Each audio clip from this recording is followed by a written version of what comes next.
Look at that one. Saguaro Lake bass. That's why we come here. Holy cow.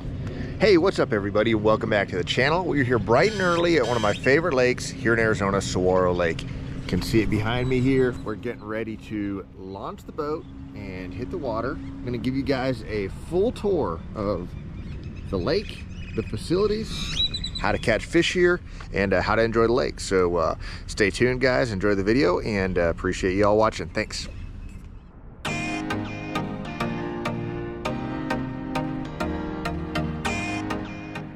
Alright, so as you roll into the park here, on your left you're going to have a pay station. Certain hours you're going to have an attendant here. Other times you're just going to use the electronic deal there to get your Tonto pass for the day. Off to our right is the actual marina itself. That is private. It's got a restaurant. It's got a couple different things, but it does not have public boat launching. So if you're going to launch, you're going to either use boat ramp 1 or 2. One's to your first right here as we roll into the park. The second ramp, which we're at here in the video, is the one I typically use. It's got a little bit more parking, got a restroom there, and then when I meet my guide clients, this is where they're gonna park, right here on the side of the road. Usually we get there pretty early and these spots are available, but you know, there are more spots further down that road. This is boat ramp 2 itself. Be advised, it's overall a pretty good ramp. It's a little bit slick, helps to have four-wheel drive. It's not necessary. And the other big thing about this ramp is it's got kind of like a 45-degree turn when you're backing in. So it doesn't hurt to be, you know, have some practice with your backing skills before you hit this boat ramp. The dock itself is beautiful. It's been redone here a couple times and works really, really well. You can tie 3 boats on each side, no problem. And as you can see, we're walking out to the boat right now. Absolutely beautiful lake, beautiful morning. And let's hop in and let's check it out. So here we are, we're on the water, and that is the marina. The water view of the marina. You can see the restaurants up on top. To our left here, we've got the steamboat. That's kind of a tour boat. It goes out a couple times a day. I prefer the view of the lake from a bass boat, but that steamboat is definitely very popular. You're able to get gas. They've got a ship store down there at the marina where you can get gas for your boat, you know, essentials for the day. If you've got a giant fish, they used to have a scale there. I'm not quite sure if they've got the scale there anymore. Most of us actually carry scales now, but you can see the marina in the background. Sliding over here, this is the dam. Below this dam is the Salt River. You know, this is the lowest lake on the Salt River chain. You got Roosevelt, Apache, Canyon, Saguaro, and this one being the lowest. Below this, the world famous Salt River tubing. That all goes down right below this dam. They use this lake to generate power, just like the lakes up above it. So they can pump water in and out, SRP does, to create power. So the lake with this dam is going up and down a foot or two every day. It's now time to take a ride up lake. If you want to enjoy the entire lake, stick around for the next few minutes. If you're looking for more information, you can skip ahead a couple more minutes and we'll have some more talking parts. But for the next couple minutes, just enjoy the ride.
this is the Baggley Flat campground area up here. You can see only accessible by boat. Got a little wave break there to keep the waves from crashing into your boat when you're tied up to the dock here, but nice dock. Got another set of bathrooms up here.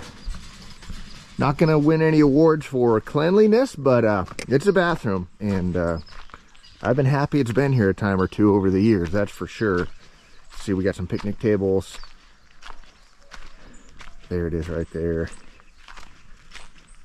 Kind of a cool spot, just out away from everything else. This really is a place that you can get away from people, that's for sure.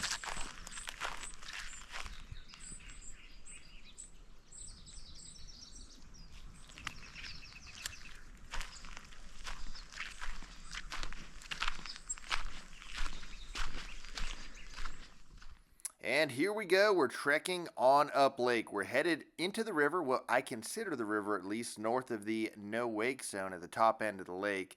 This is a really, really pretty section of the lake. You know, the whole lake itself has a lot of wildlife. Probably the most impressive thing you'll see out here are the desert bighorn sheep. You'll see them a lot throughout the year in certain areas, but you're likely to see anything. I mean, I've seen javelinas, I've seen deer, bald eagles regularly, almost daily out here. You know, it's, if you keep your eyes, I'm always focused on the water, but if you when I'm guiding, sometimes I have time to get up and look around, and it's pretty amazing the stuff you'll see on this lake. Here we're at the no wake zone, and let's talk about the river a little bit. So we just hit the no wake buoys in the upper lake, just north of the, or just above the Baggley Flat campground. And from here on up, it was what we consider the river at Saguaro. It's very narrow, the entire thing's no wake, and goes up a couple miles towards the Canyon Lake Dam. Beautiful area. You know, if you're coming up here to sightsee, this is definitely one of the places that you can't miss. It's worth the idle all the way up. You know, your first 75% of the way up the river, stay right in the middle. You don't have anything to worry about as far as, you know, running up shallow. When you get up there a good ways, you definitely want to be careful. You know, trim that motor up, and you know, that last straightaway, if you don't know where you're going, I would recommend not going that far. There's a couple rocks and reefs out in the middle that, you know, pretty much everyone's hit at some point in their boating life at Saguaro Lake. If you've taken your boat up in this river, you've been either warned about them or found out the hard way. So like I said, you're good about 3/4 of the way up this river.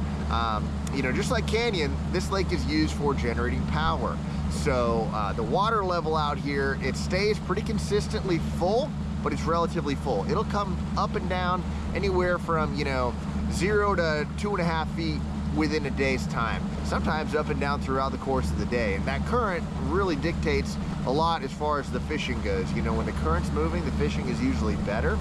When the current's not moving, it's a little bit tougher. The reason for that is what the current does is it pushes the bait fish to the bank. Like if you're up in this river and there's zero current, all the bait fish, the shad, they float around in the middle of the river. There's really nothing that they have to fight current-wise. Well, when the current gets moving, they move tighter to the bank, and the bass take advantage of that. So if you come up here into the river and you're looking for bass, the current's not moving, you know, fish around for a little bit, but if you're not catching them, get on out of here. If the current's moving, it's the time to be up here.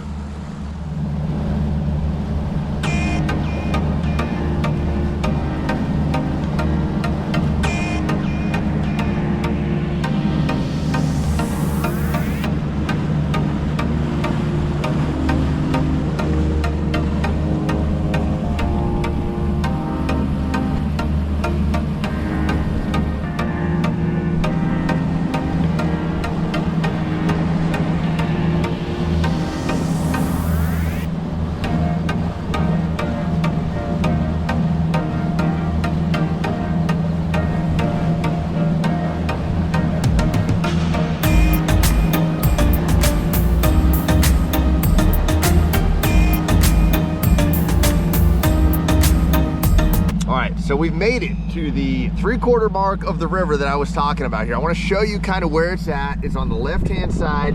This used to be a beach, and it's kind of been overgrown by reeds and trees. It used to be a beach that everyone would come and party at. Right before you get here, on your right-hand side, there's a sandbar. It's just sand, so you know, even if you do accidentally run over it, it's not going to do any damage to your boat or anything. Might scuff the paint up on your lower unit a little bit, but overall, that's one thing to look out for. But beyond here, any further up in the river, there are a lot of boulders and stuff. So, you know, fishing up here is totally cool. But if you're just gonna take your boat up here and joyride, just be very, very careful, because it's really, really easy to do damage up beyond this point.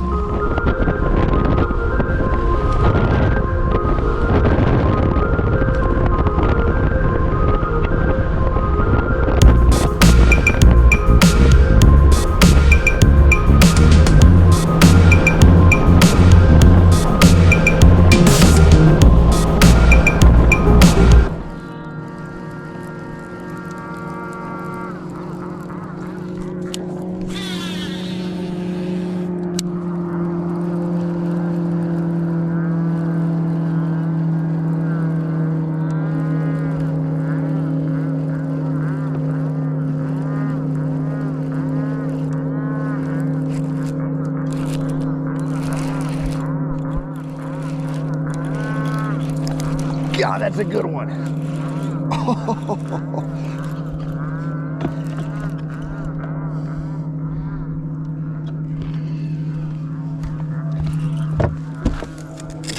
That one's worthy of the net, guys. Man.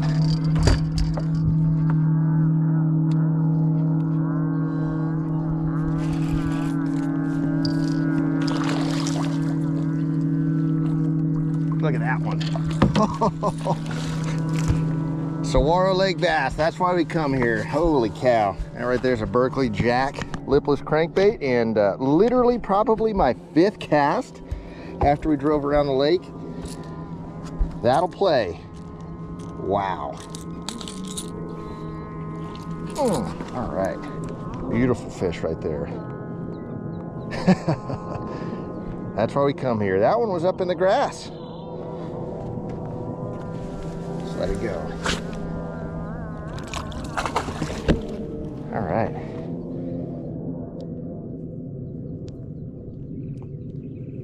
Five-pounder, shallow grass, lipless crankbait.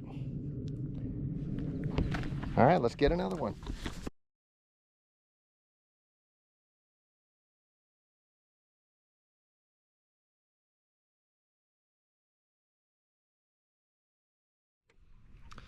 All right, guys, so as far as fishing opportunities on this lake, there's a lot of different reasons why this place is literally like the best big bass lake in Arizona.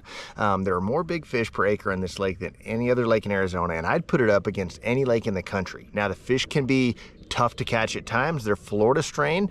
They grow huge, but they can be a little bit finicky, a lot finicky some days. But overall, it's an amazing lake to catch bass. Some of my favorite techniques, of course, the drop shot. That's a standard. Just a finesse worm like this Baggley finesse worm. It's the gold standard for catching bass in these Arizona lakes year round. But you know, there's a lot of opportunities to catch fish cranking. This is a deep crankbait right here. It's awesome in the winter and summer months. The fish eat a lot of bluegill, so bluegill imitating baits, vibrating jigs, something like this flux gill right here. As far as forage in here, you've got threadfin shad, gizzard shad, yellow bass, bluegill, and crawfish. So even some baby tilapia. There's tilapia in here, and the fish eat those as well. So the bass are eating all that. There's tons of good structure and cover. You know, you've got grass, you've got shallow boulders, steep walls, shallow flats. You've got a bunch of artificial habitat that Game and Fish has put into this lake. So it's really endless on the different types of stuff that you can fish. A lot of times the fish eat specific things out here, but you know, if you're a shallow fisherman, there's ways to fish shallow. If you're a deep fisherman, there's ways to catch them deep. It's a pretty versatile lake as far as the different techniques that actually work. All right, we're back on the main lake here, and right behind me is the Butcher Jones Recreation Area. This is a really popular area. The back of it right here, you've got a little bit of a beach, and a lot of people come to hang out on the weekends especially. You can access it by vehicle, kayakers, paddleboarders, people that swim. No boats are allowed back beyond these buoys. So also a couple really cool hiking trails that start out in Butcher Jones. They go right along the water. They go up over that mountain, and then you got a view of the other side of the lake over there. So Butcher Jones, pretty cool place to access the lake if you don't have a boat.